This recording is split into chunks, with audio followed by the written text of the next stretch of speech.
Assalamualaikum dan salam sejahtera. Saya Hafiz Omar. Dalam jangkaan persidangan penyelidikan Jackson Hole tahunan Fed yang akan diadakan esok, pasaran agak tidak menentu. Semalam pasangan euro dolar mencecah paras rendah baharu di tengah-tengah data PMI, tetapi kemudian melantun semula berikutan statistik yang serupa dari Amerika Syarikat. Laporan mengenai aktiviti dalam pembuatan dan perkhidmatan sektor Perancis dan Jerman adalah lemah. Sektor perkhidmatan Jerman menunjukkan prestasi paling teruk. Indeks pengurus pembelian perkhidmatan turun sehingga 48.2 pada Ogos 2022 daripada 49.7 pada Julai. Indeks komposit untuk Jerman juga jatuh di bawah 50. Bacaan ini menunjukkan bahawa aktiviti pengecupan PMI perkhidmatan zon euro merosot sehingga 50.2 pada bulan Ogos daripada 51.2 pada bulan Julai. Begitu juga statistik mengenai aktiviti sektor pembuatan dan perkhidmatan di UK agak suram. Namun begitu, sektor perkhidmatannya masih kukuh yang menyokong ekonomi negara. Ia membantu pound British kekal teguh pada paras terendah setahun dan juga mencatatkan sedikit kenaikan. Amerika Syarikat juga melaporkan penurunan dalam PMI. Data menunjukkan bahawa aktiviti kilang negara terhenti manakala aktiviti dalam sektor perkhidmatan merosot. Indeks pengurus pembelian komposit Amerika Syarikat berada pada 45. Semua ini adalah peringatan yang nyata tentang cabaran yang dihadapi ekonomi.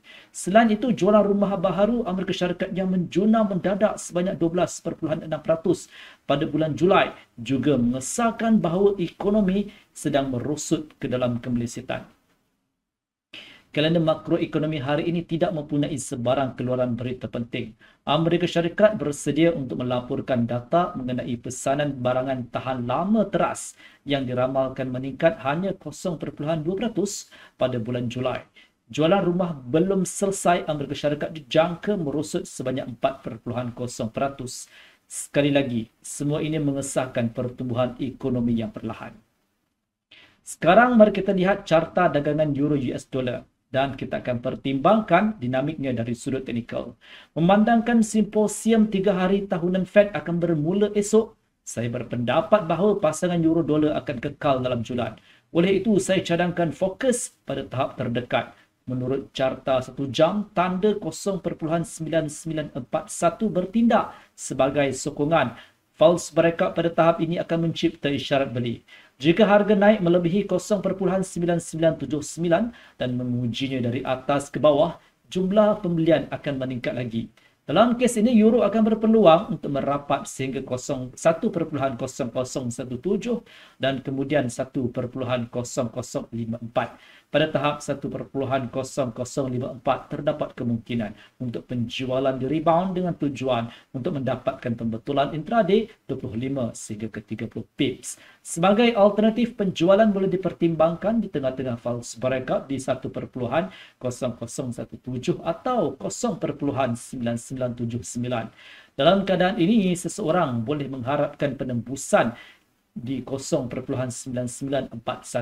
Jika tiada momentum menaik yang kukuh berikutan ujian 0.9941 dan harga tetap di bawah tahap ini, euro akan berada di bawah tekanan semula. Oleh itu, mata wang Eropah berkemungkinan besar akan menuju ke kawasan 0.9916 sehingga 0.9903. Bercakap pula tentang pound British, keadaannya agak serupa. Jika harga membentuk false breakout pada tahap 1.1796 yang bertindak sebagai sokongan, isyarat beli akan dihasilkan. Walau bagaimanapun, pedagang disarankan untuk membuat pembelian di tengah-tengah false breakout di 1.1760 iaitu sempadan bawah saluran. Pembetulan baharu dan ia bergantung kepada aliran menurun yang berterusan. Jika harga menembusi di atas 1.1833 dan mengujinya dari atas ke bawah, terdapat kemungkinan untuk pembelian tambahan. Dalam kes ini, pound sterling mungkin meningkat sehingga 1.1874 dan mungkin sehingga 1.1921. Pada tahap 1.1921, saya cadangkan untuk membuat penjualan dari rebound dengan tujuan untuk mendapatkan pembetulan intraday 30 sehingga ke 35 pips. Penjualan di 1.1874 dan 1.1833 boleh dipertimbangkan hanya sekiranya berlaku false breakout. Dalam kes ini, mata wang British kemungkinan besar akan merosot sehingga 1.1796 dan kemudian kembali ke tanda 1.1760 dan 1.1720. Pada tahap 1.1720, ia adalah satu keputusan yang bijak untuk membuat pembelian dari rebound. Sekian video analisis dari saya, Hafiz Omar.